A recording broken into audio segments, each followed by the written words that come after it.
Hello all and welcome to my YouTube channel. In this video we are going to talk about my hardly compiled GRE introduction और इस video में हम एक 360 view लेने जा रहे हैं and we are going to dive deep inside the basics of GRE और मैं आपको बताऊंगा कि what exactly is GRE और इसका जो टेस्ट पैटर्न होता है वो क्या होता है यूजुअली जो कि आपको कहीं और से काफ़ी पीसेस में इंफॉर्मेशन मिलेगी but I have compiled it जो कि आपको अब एक ही वीडियो में सारी इंफॉर्मेशन मिलेगी सो या let's get started. So after long research मैंने ये एक कंसाइज सी एक रीडमी बनाई है फ़ाइल जिसमें मैंने काफ़ी एसेंशियल इन्फॉर्मेशन जो कि ज़रूरी है वो ऐड की है, कोई भी एक्स्ट्रा ऐसी इरेलेवेंट इन्फॉर्मेशन इसमें ऐड नहीं की। तो ये वीडियो तकरीबन 15 से 20 मिनट तक जाने वाली है। So grab a cup of coffee और tea and make yourself comfortable. So आपको ये काफ़ी इंसाइट्स भी मिलने वाली हैं जीआरई से। So let's get started. तो सबसे पहले the first chapter is introduction to GRE. आज हम वही पढ़ने जा रहे हैं। और what is GRE? When we talk about what is GRE, तो GRE is the graduate record examination. My mistake, मैंने examinations लिख लिया, खैर। Is a standardized test that is an admissions requirement for many graduate schools in United States and Canada and few other countries. The GRE is owned and administered by Educational Testing Service.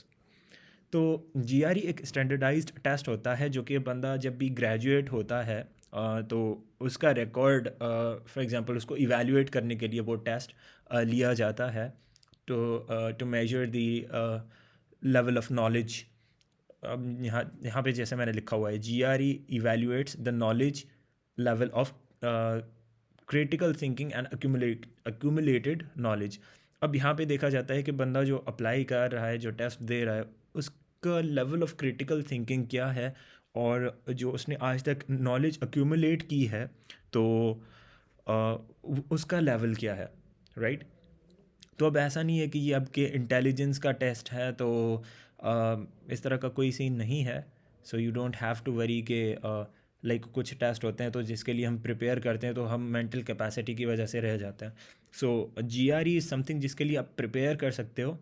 इसका एक proper syllabus होता है और ये आपकी critical thinking और accumulated knowledge को check करता है। तो ऑब्वियसली आप जीआरई के लिए प्रिपेयर कर सकते हो। It's not an intelligence test, once again let me repeat this thing कि ये आपकी क्रिटिकल थिंकिंग और अक्यूमुलेटेड नॉलेज जो कि आपको मैथमेटिक्स और इंग्लिश की नॉलेज वो चेक करते हैं आपकी। सो इसके बाद जो क्वेश्चन आता है, हु शुड टेक जीआरई। तो सबसे पहली जो चीज़ होगी, someone who is looking forward to getting enrolled in a grade school or PhD is suppose to take GRE first. अब कोई ऐसा बंदा जो कि ग्रेड स्कूल में जाना चाहता है फॉर मास्टर्स या फिर पीएचडी करना चाहता है तो he is suppose to take GRE first. तो उससे पहले जीआरई टेस्ट देना होगा, बिकॉज बहुत सारी यूनिवर्सिटीज़ में, इवन अगर आप यूएस की फुल ब्राइट स्कॉलरशिप के बारे में बात करते हैं तो GRE is an essential requirement for that scholarship. आप अप्लाई नहीं कर सकते जीआरई के स्कोर कार्ड सबमिट किए बगैर, राइट। तो आपको एक और चीज़ दिख रही होगी कि मैंने काफ़ी प्रिसाइज ऐसे ये नोट्स बनाए हैं और इनकी मैं लिंक डिस्क्रिप्शन में दे दूंगा जो कि आपको मिल जाएगी। और इसी के साथ साथ मैंने वहाँ पे एसेंशियल जीआरई प्रिपरेटरी रिसोर्सेज भी ऐड किए हैं सेम रिपोजिटरी में, तो वो भी आपको मिल सकते हैं वहीं पे for free of cost. Okay, अब जीआरई टेस्ट स्ट्रक्चर की बात करते हैं जो कि काफ़ी कंफ्यूजिंग लगता है लोगों को, but I have made it very simple. तो आई होप कि आपको काफ़ी सारी चीज़ें यहाँ पे क्लियर हो जाएंगी। तो GRE is divided into 3 sections. आपके पास एक ऐसे होता है। अब काफ़ी लोगों को ये नहीं पता कि इसमें ऐसे होता है, वर्बल होता है और क्वांट होता है जो कि मैथमेटिकल पार्ट होता है। अब ऐसे writing part can happen either before और आफ्टर दीज सेक्शंस। इसका कोई पैटर्न नहीं होता। ऐसे में आपके पास एक ऐसे दिया जाता है। अब इसको हम डिटेल में देखने जा रहे हैं, बट जस्ट रिमेंबर कि जीआरई मेनली डिवाइड होता है 3 सेक्शंस में, ऐसे, verbal and quant, right. Verbal में हमारे पास English proficiency kind of test होता है, और उसमें आपके इंग्लिश वोकेबलरी वगैरह देखी जाती हैं, क्रिटिकल थिंकिंग देखी जाती हैं बेस्ड ऑन पैसेजेस। और क्वांट में हमारे पास मैथमेटिक्स के क्वेश्चंस होते हैं। वो किस तरह के क्वेश्चंस होते हैं वो आगे इसी वीडियो में मैं आपको बता रहा हूँ। Then GRE parts breakdown. अब सबसे पहले जो ऐसे की हमने बात की, अब ये ऐसे ऑन इशू भी हो सकता है, 30 मिनट के लिए आप उस पर काम कर सकते हैं। 30 minutes is the allowed time to work on ऐसे। और दूसरा होता है आर्ग्यूमेंट बेस्ड ऐसे। अब इसमें हम किसी नेक्स्ट वीडियो में बात करेंगे, लेकिन अभी तक आप सिर्फ ये जहन में रखें कि this is also a part of the test. अब वर्बल की अगर हम बात करें, जो सेकंड पार्ट है वर्बल का, वर्बल में हमारे पास इंग्लिश असेसमेंट होती है। अब इसमें 20 क्वेश्चंस होते हैं और 30 मिनट आपको दिए जाते हैं, जो कि बनता है average of 90 second for each question. अब इस टेस्ट को, इस पर्टिकुलर पोर्शन को दो पार्ट्स में लिया जाता है, तो 20+20 टोटल 40 क्वेश्चंस होते हैं। तो हमारे पास जो दो सेक्शंस होते हैं वर्बल के, those both are of 20 questions, जो कि मिला के 40 क्वेश्चंस बनते हैं। ओके, सो हमने यहाँ पे बात की वर्बल सेक्शन की। Now let's talk about quant section, जो कि मैथमेटिक्स का सेक्शन होता है। अब इसमें भी 20 क्वेश्चंस होते हैं, 35 मिनट्स पर ईच सेक्शन आपको मिलते हैं, और जो कि averagely 105 seconds 105 seconds on each questions आपको टाइम मिलता है। अब वर्बल में क्या था, हमारे पास 30 मिनट्स मिल रहे थे, अब इसमें हमें 35 मिनट्स मिल रहे हैं।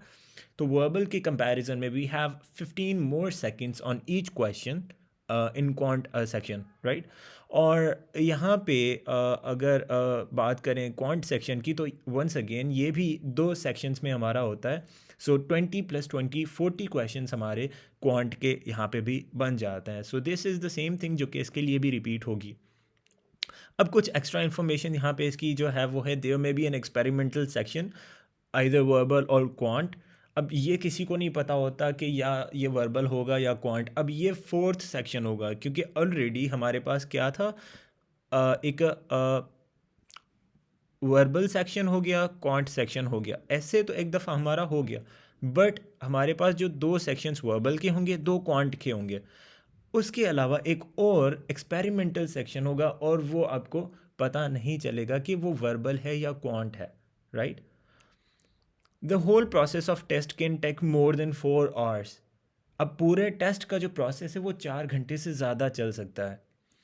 All the sections can take place in any order, जो कि मैंने पहले बताया, कोई हार्ड एंड फास्ट रूल नहीं है। ऐसा भी हो सकता है कि एक पहले क्वांट हो, फिर वर्बल हो, फिर क्वांट, फिर वर्बल, फिर क्वांट। अब यहाँ पे देखो, ये थर्ड जो क्वांट है ना, this may be an experimental section, क्योंकि मैंने वहाँ पे बताया कि दो वर्बल होते हैं, दो क्वांट होते हैं। अब यहाँ पे तीन क्वांट है, और ये भी पॉसिबिलिटी है कि तीन वर्बल्स आ जाएं किसी भी ऑर्डर में। तो एक आपका एक्सपेरिमेंटल सेक्शन होता है, जो कि किसी को नहीं पता होता कि what a section is that.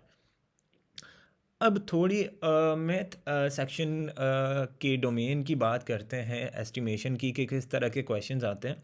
तो इसमें सबसे पहली चीज़ है, सबसे फर्स्ट टाइप ऑफ क्वेश्चन, जो कि प्रॉब्लम सॉल्विंग क्वेश्चंस होते हैं, जिसमें आपने obviously it's very simple, self explanatory, के इसमें प्रॉब्लम्स आपने सॉल्व करनी होती हैं और आंसर को डिड्यूस करना होता है। 60% इस तरह के क्वेश्चंस आते हैं। फिर जो हमारे पास क्वांटिटेटिव कंपैरिजन होता है, दैट कम्स इन 40%।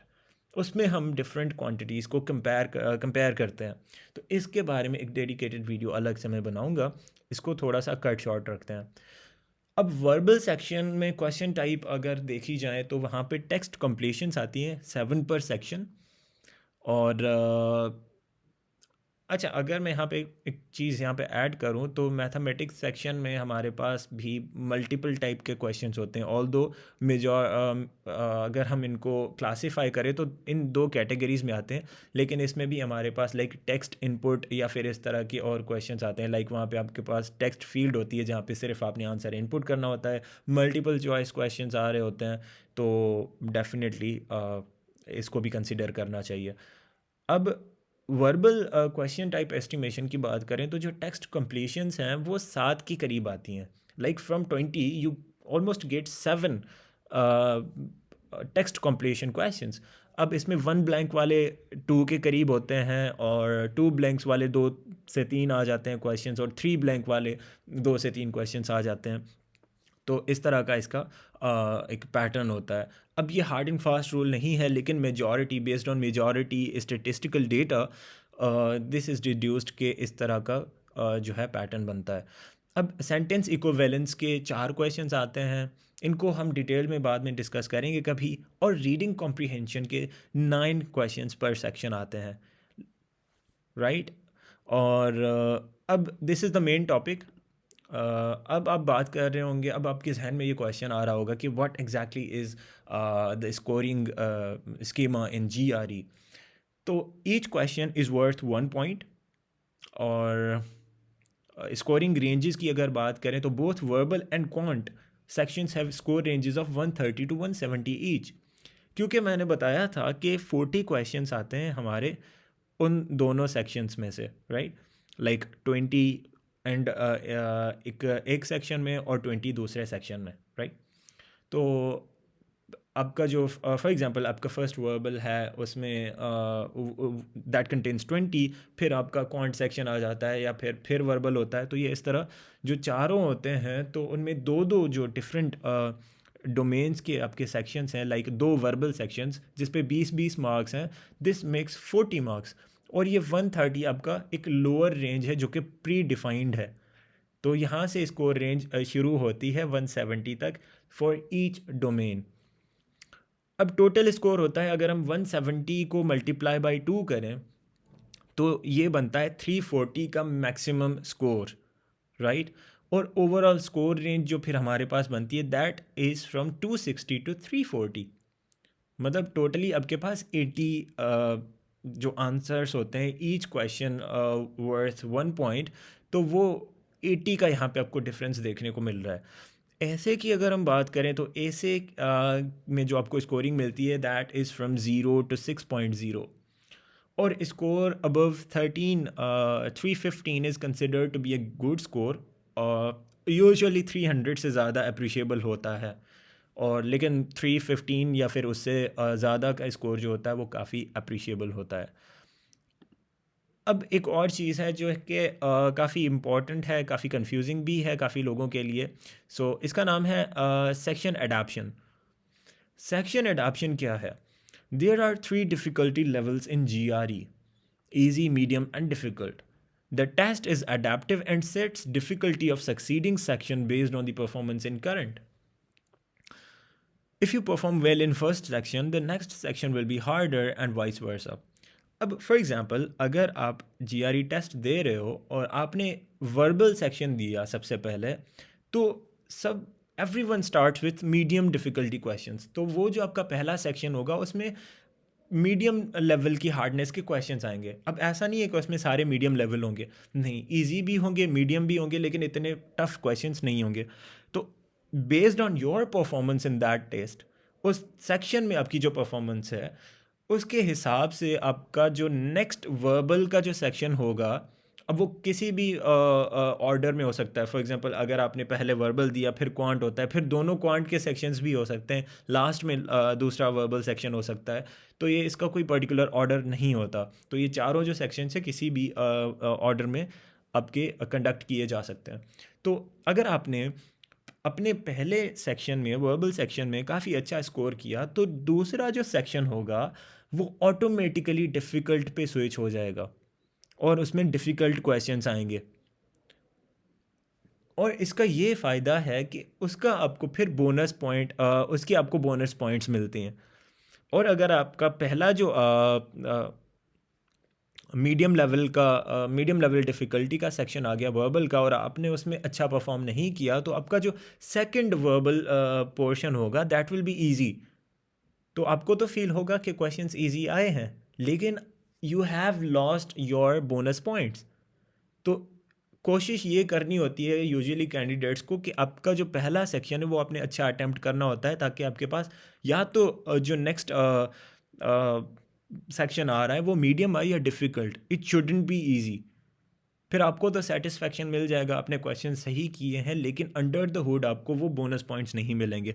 इन पे भी हम डिटेल में डिस्कस करेंगे हाउ दैट स्कोरिंग वर्क्स। अब ये खुद में अलग टॉपिक है, तो इस पे भी मैं एक वीडियो बनाऊँगा। उसके बाद one thing that you have to remember, test is not question adaptive, it is section adaptive. अब ऐसा नहीं है कि एक ही क्वेश्चन एक ही सेक्शन में वर्बल फॉर एग्जांपल मैं क्वांट सेक्शन में पहला क्वेश्चन सही करता हूँ तो दूसरा हार्ड हो जाएगा। No, that is not.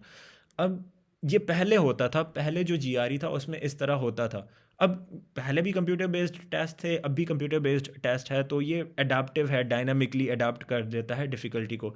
तो पहले क्या होता था, हर क्वेश्चन के बाद जो डिफ़िकल्टी है वो कैलकुलेट होती थी, लेकिन अब क्या होता है, अब हर सेक्शन के बाद